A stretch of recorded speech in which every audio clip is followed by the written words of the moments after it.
네, 안녕하세요. 당신 곁의 음악의 음악쌤 최바울입니다. 오늘 수업의 주제는 오페라입니다. 많은 분들이 오페라는 조금 생소하게 생각하시는 분들이 참 많은 것 같습니다. 오늘 수업은 첫 번째 오페라 이해하기, 두 번째 오페라의 구성 요소, 세 번째 극음악 이해하기입니다. 그러면 본격적으로 수업을 시작하도록 하겠습니다.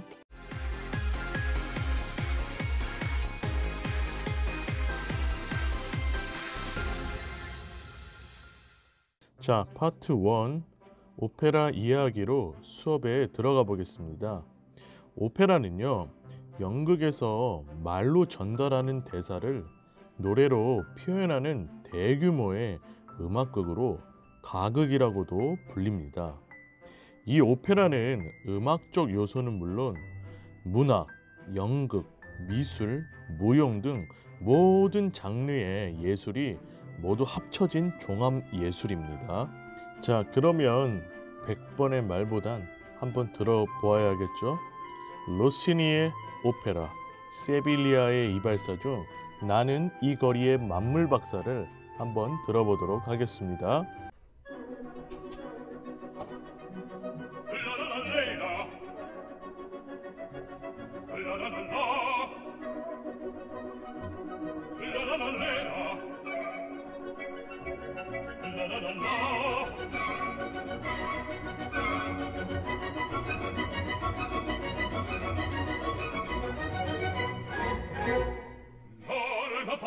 della città largo la la la la la la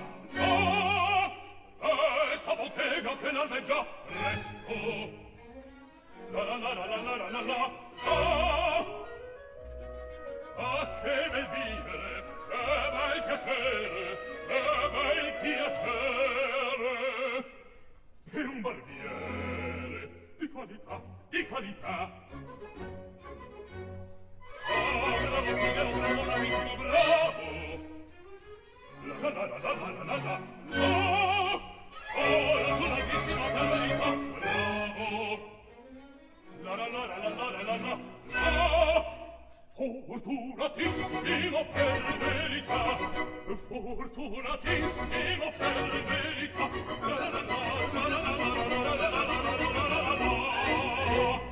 여러분 잘 들어보셨나요?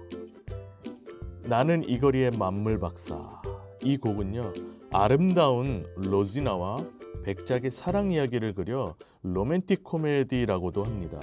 이 곡의 작곡가인 로시니는 이 곡을 작곡한 당시 24살이었습니다.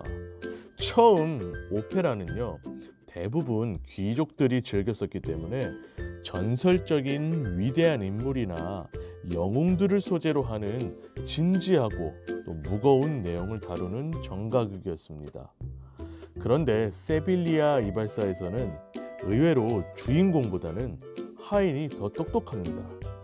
일상에서 일어나는 일들을 소재로 하는 쾌활하고 익살스러운 내용의 희극 오페라는 귀족들보단 당연히 일반 대중들에게 인기가 많았는데요. 그 이유는 귀족 중심 사회에서 오히려 귀족들을 골탕 먹이거나 부려먹고 귀족들에게 명령을 하고 그들의 부조리한 면을 풍자하는 모습을 다뤘기 때문에 일반 서민들은 통쾌할 수밖에 없었죠. 로시니의 이런 희극 오페라의 대표적인 작곡가입니다.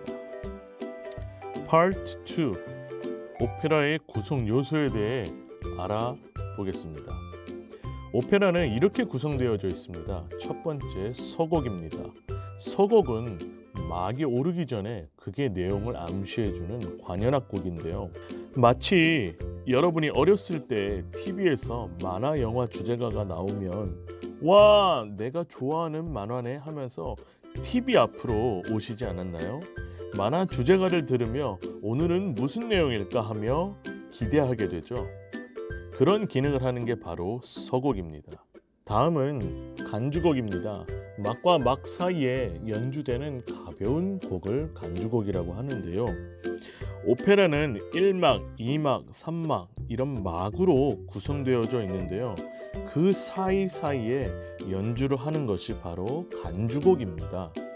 다음은 아리아인데요. 주인공이 부르는 서정적이고 선율적인 독창곡을 말합니다. 이 아리아는 오페라의 꽃입니다. 오페라에는 참 좋은 곡들이 많이 나오는데요. 예를 들어서 네슨 도르마 이런 유명한 아리아들이 정말 많습니다. 다음은 레치타티브인데요. 노래보다는 가사에 중점을 두고 주인공의 상황이나 설명, 이야기를 낭송하는 형태입니다.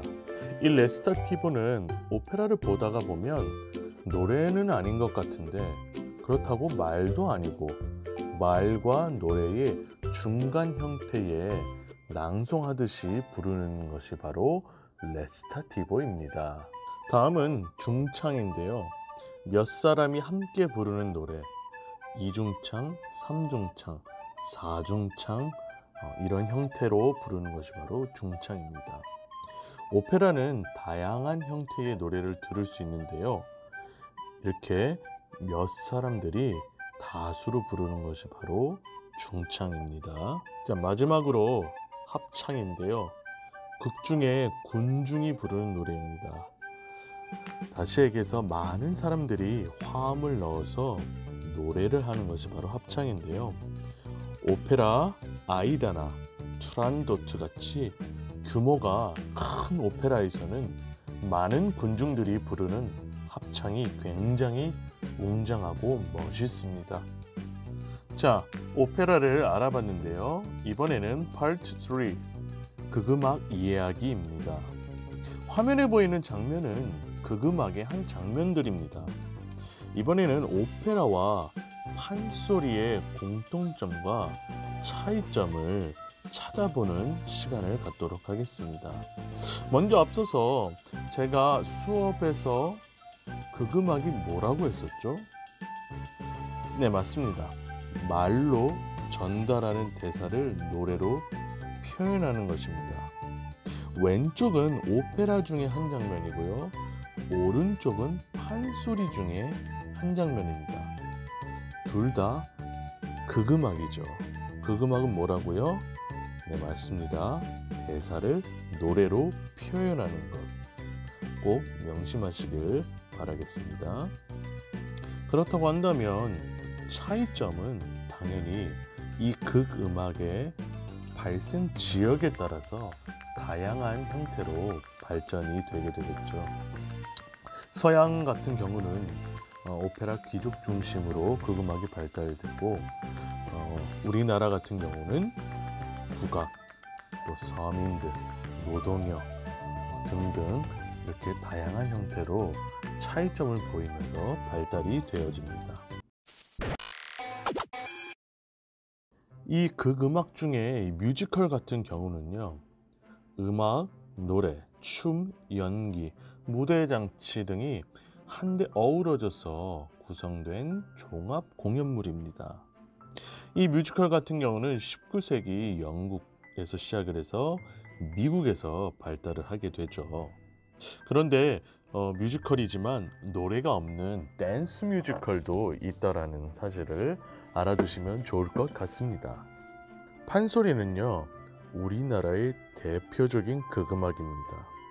이때 소리꾼이 부르는 노래를 소리, 말로 엮어가는 것을 아니리, 몸과 손을 사용하는 동작은 발림. 다시 한번 이야기해 드리겠습니다.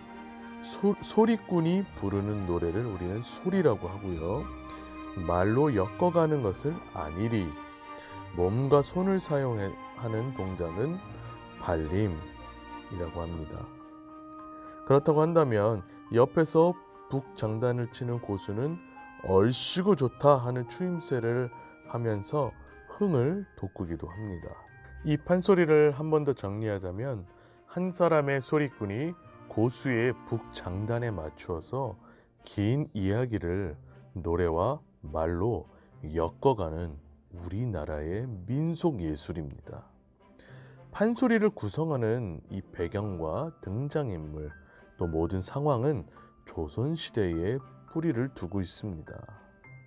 그리고 한 명의 소리꾼이 모든 등장인물의 역할을 맡아 소리, 안일이, 발림을 하면서 공연을 이끌어가는 것이 우리나라의 극음악 판소리의 특징입니다.